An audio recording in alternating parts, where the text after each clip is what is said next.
트럼프 미국 대통령은 합의 시한 직전 호르무즈 해협 개방을 조건으로 2주간의 휴전안을 수용한 겁니다. 트럼프 대통령은 미국의 완전한 승리라고 자평했는데 이란과의 입장 차이가 커 협상 과정에서 진통이 예상됩니다. 워싱턴 홍상희 특파원입니다.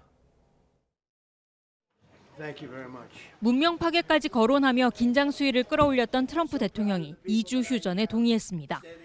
미 동부 시간 오후 6시 32분, 자신이 설정한 협상 시한을 88분 앞둔 결정이었습니다. 트럼프 대통령은 이란이 호르무즈 해협을 여는 데 동의하는 조건으로 공격을 2주 동안 중단하겠다고 밝혔습니다. 개전 이후 이란을 가장 강하게 압박했던 호르무즈 해협 재개방을 들고 온 파키스탄의 중재안을 받아들인 겁니다. We have to have a deal that's acceptable to me.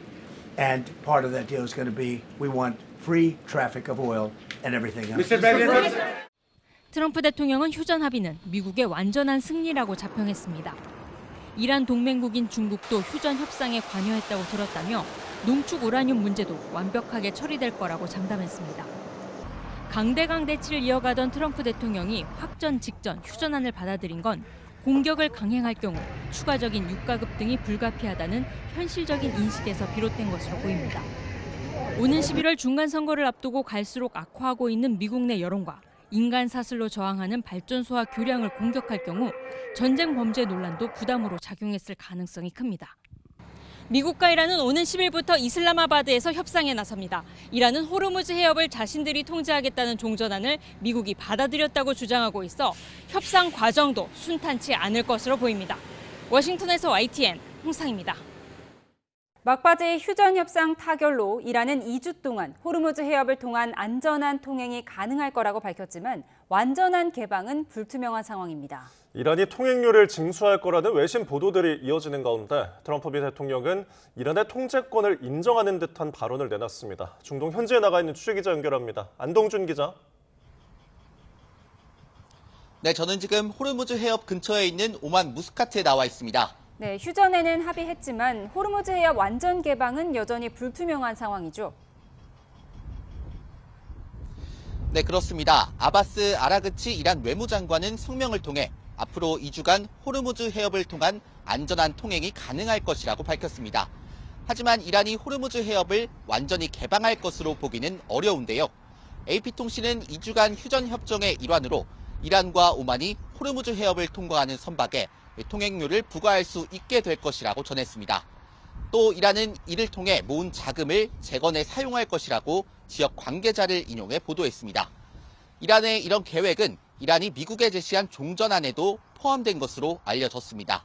이런 가운데 트럼프 대통령은 SNS를 통해 미국은 호르무즈 해협의 통행 정체 해소를 도울 것이라고 밝혔습니다. 또 많은 긍정적인 조치들이 있을 것이며 큰 돈을 벌게 될 것이라면서 이란은 재건 절차를 시작할 수 있다고 덧붙였습니다. 이란이 징수한 해협 통행료를 재건 비용으로 쓰겠다는 제안을 수용할 수 있다는 취지로 풀이됩니다. 오는 10일 파키스탄에서 시작될 종전을 위한 본 협상에서 미국이 이란의 호르무즈 해협 통제권을 인정할지 주목됩니다. 우리나라 선박들도 아직 호르무즈 해협에 고립돼 있는 거죠? 네, 그렇습니다. 호르무즈 해협 봉쇄로 페르시아만에 고립된 우리 선박은 총 26척으로 집계됩니다. 이 선박 가운데 유조선은 7척이고 여기에는 1,400만 배럴 규모의 원유가 실려 있는 것으로 파악됐는데요. 우리나라가 약 5일간 사용할 수 있는 분량이고 이 수출량을 제외한 순수입량을 기준으로 보면 16일 가까이 사용할 수 있는 분량입니다. 현재 고립된 한국 선원은 모두 173명입니다. 우리 정부도 페르시아만에 발이 묶인 유조선 7대에 대한 통항 가능 여부 확인에 나섰습니다.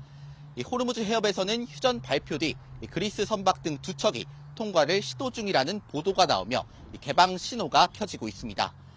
대통령 특사로 중동행에 나선 강훈식 청와대 비서실장은 원유 확보와 우리 국적 선박의 안전 보장을 위해 오늘 이곳 오만을 방문할 예정입니다. 네, 휴전 협상 타결 이후에 각국 반응은 나왔습니까? 네, 먼저 휴전 협정에 레바논이 포함되는지를 놓고 이스라엘은 아니라는 입장을 내놨습니다. 로이터 통신은 이스라엘 총리가 휴전안을 지지하지만 레바논 내 친이란 무장정파 헤즈볼라를 상대로 한 전투는 합의에 포함되지 않는다고 말했다고 전했습니다. 카타르 위성방송 알자지라 역시 이스라엘 총리실이 2주간의 휴전 협정에 레바논은 포함되지 않는다고 밝혔다고 보도했습니다. 이번 협상을 중재한 파키스탄이 레바논을 비롯한 모든 곳에서 즉각적인 휴전에 합의했다는 메시지를 내놨지만 이스라엘이 이를 정면으로 반박한 건데요. 헤즈볼라 역시 레바논 측의 휴전 포함 여부에 대해 직접적인 언급을 하지 않았습니다. 다만 이란 최고 지도자가 지난 1월 발표한 성명과 함께 미국과 이스라엘의 찢어진 국기 사진을 공유하며 우리는 적을 무릎 꿇게 할 것이다라는 의미심장한 말을 남겼습니다. 네, 이렇게 휴전 협정이 타결이 됐지만 공습은 이어지고 있다고요? 네, 레바논 현지 매체 알자디드는 이스라엘군이 레바논 남부에 있는 바라히트 마을을 포격했다고 보도했습니다. 이번 공격은 이스라엘 총리실이 휴전 협상에 레바논은 포함되지 않는다고 발표한 직후에 발생했습니다. 미국과 이란이 2주간의 휴전에 전격 합의한 이후에도 중동 지역 곳곳에는 미사일과 드론 공격이 이어졌습니다. 미국 CNN 방송은 휴전 발표 후 쿠웨이트와 아랍에미리트 군 당국이 미사일과 드론 위협을 요격하기 위해 작업 중이라고 전했습니다. 또 바레인 내무부는 미사일 경고가 울리고 있다며 주민들에게 안전한 곳으로 대피하라고 권고하기도 했습니다. 사우디아라비아 당국도 공군기지 인근 알카르지 지역에 잠재적 위협에 대한 조기 경보를 발령했습니다. 이스라엘군은 이란에서 여러 차례 발사된 미사일을 확인했고 위협을 요격하기 위해 대응 중이라고 발표하기도 했는데요. 휴전 합의 발표에도 발효 시점을 두고 혼선이 빚어지면서 양측의 공격이 이어진 것으로 보입니다. 지금까지 오만 무스카트에서 YTN 안동준입니다. 트럼프 미국 대통령이 이란과 휴전에 들어간다고 발표하면서 코스피는 6.9% 급등하며 5,872로 마감했습니다. 삼성전자와 SK하이닉스도 나란히 주가 21만 원과 100만 원을 회복했는데 원달러 환율은 33원 넘게 내린 1,470.6원으로 주간 거래를 마쳤습니다. 현장에 취재기자 나가 있습니다. 윤태인 기자. 네, 한국거래소입니다. 네, 오늘 코스피가 7% 가까이 상승했다고요? 네, 코스피는 어제 종가보다 6.87% 오른 5,872.34로 거래를 마무리했습니다. 앞서 코스피는 5.64% 상승한 5,804.7로 급등 출발했습니다. 오후 들어서는 상승폭을 키우면서 지수는 장중 8% 가까운 5,919를 기록하기도 했는데요. 막판에 상승폭을 반납하며 거래를 종료했습니다. 앞서 트럼프 대통령은 오늘 아침 호르무즈 해협을 개방하는 조건으로 2주 동안 이란에 대한 공격을 중단하는 데 동의했다고 밝혔습니다. 이에 따라 코스피는 장 시작 10분도 되지 않아 프로그램 매수를 일시 정지하는 매수 사이드카가 발동됐습니다. 코스피 시장에서 사이드카 발동은 올해 13번째로 이 가운데 매수 사이드카는 6번째 발동입니다.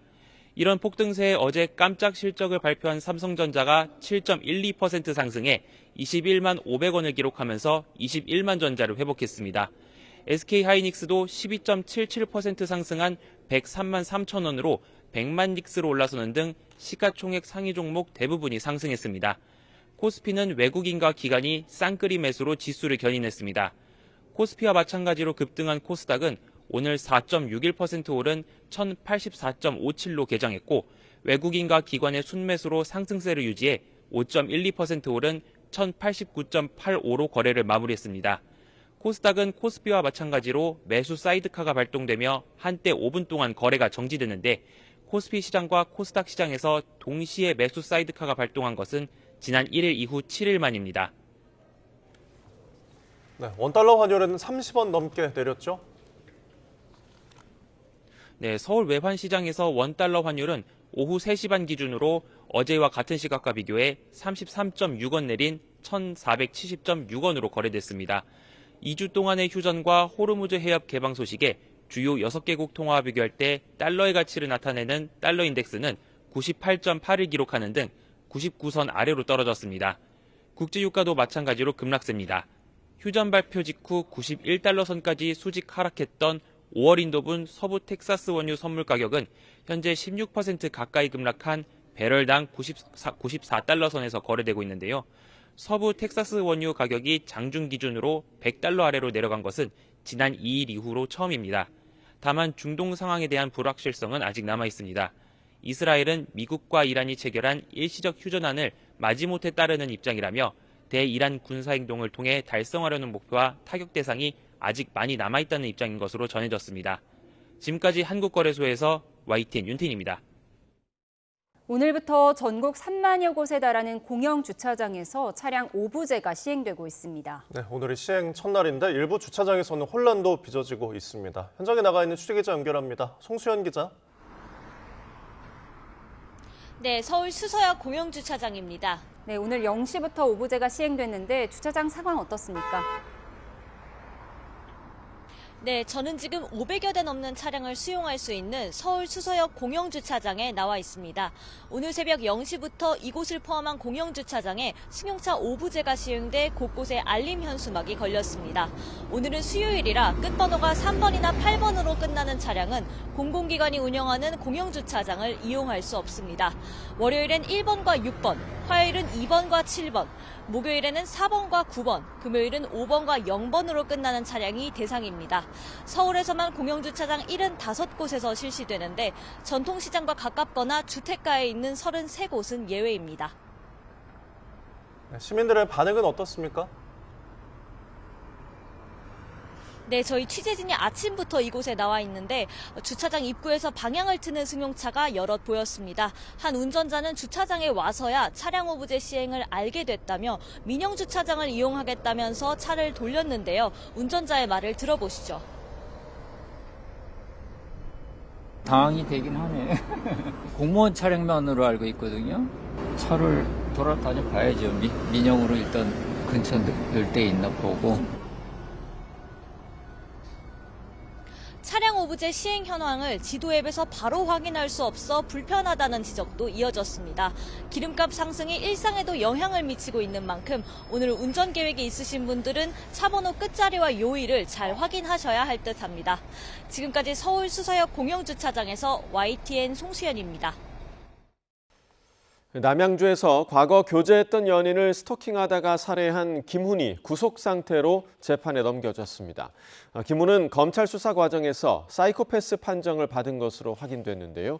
취재기자 연결해서 자세히 알아보겠습니다. 표정우 기자, 김훈이 사이코패스로 진단됐다고요? 네, 김훈은 사이코패스 진단 검사에서 40점 만점에 33점을 받은 걸로 확인됐습니다. 의정부지방검찰청 남양주 지원은 오늘 검찰 보완 수사 과정에서 진행한 검사에서 김훈이 기준치인 25점을 넘겨 사이코패스로 판정됐다고 밝혔습니다. 검찰은 보복살인과 전자장치 부착법 위반 등 6개 혐의로 김훈을 구속 기소했습니다. 김훈은 지난달 14일 오전 9시쯤 경기 남양주시 오남읍 도로에서 전자발찌를 찬 채로 과거 교제하던 피해 여성을 찾아가 미리 준비한 흉기로 살해한 혐의를 받고 있습니다.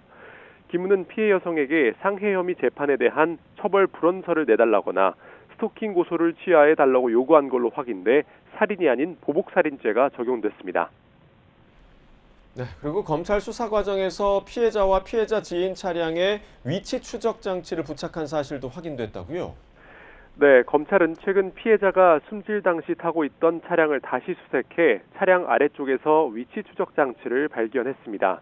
앞서 경찰은 지난달 23일 김훈을 송치하기 전 2차례 차량을 수색했지만 위치 추적 장치는 발견하지 못했다고 밝혔습니다. 검찰은 김훈이 숨진 피해자뿐 아니라 피해자 지인의 차량에도 위치 추적 장치를 단 사실을 확인했다고 밝혔습니다. 김훈은 범행 직후 전자발찌를 끄는 뒤 미리 준비한 임시 번호판을 자기 차에 달고 달아났던 걸로 조사됐습니다. 김훈은 범행 전 피해 여성의 직장과 자택 등을 답사하고 전자발찌 추적 피하는 방법 등을 검색한 것으로도 확인됐습니다. 지금까지 사회부에서 YTN 표정우입니다.